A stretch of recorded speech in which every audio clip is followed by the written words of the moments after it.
il est ouvertement pro-palestinien et il a repris en son temps un slogan, le slogan mondialiser l'intifada, en clair, faire la guerre aux Juifs partout dans le monde. Et quand on lui demande de condamner le 7 octobre, et bien souvent il botte en touche, il répète que le problème c'est l'occupation d'Israël. Est-ce que ça ne vous choque pas? Il y a 3 fausses informations dans ce que vous venez de dire.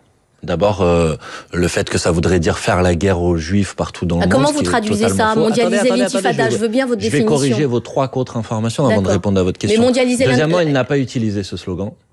Ça, c'est une deuxième contre-information. Si, il l'a utilisé, il a repris à son constat. Pas récemment, il ne l'a pas utilisé.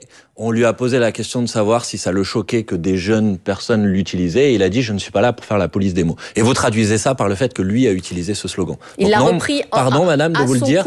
Pardon, madame, de vous le dire, mais je crois que vous êtes ici pour informer les gens et pas les désinformer. Et là, en l'occurrence, par votre question, vous les désinformez.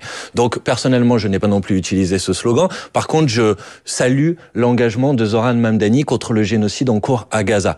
Et je dis d'ailleurs que ça lui a valu à peu près les mêmes procès que ceux que subit la France insoumise depuis des mois et des mois de manière particulièrement infecte et particulièrement inacceptable. Donc ne pas condamner le 7 octobre il a évidemment condamné le 7 octobre. Madame, s'il vous plaît, franchement, donnez des informations qui sont exactes, parce que sinon vraiment... Alors, une information exacte, il lève des fonds pour l'UNRWA, c'est une agence onusienne qui est accusée de collusion avec le Hamas. Madame, ça, c'est pas un problème aussi? L'UNRWA, oui. Vous parlez d'une agence de l'ONU. Il y a eu une enquête qui a été faite sur ce sujet, sur cette soi-disant collusion avec le Hamas. Quelles ont été les conclusions de cette enquête, madame?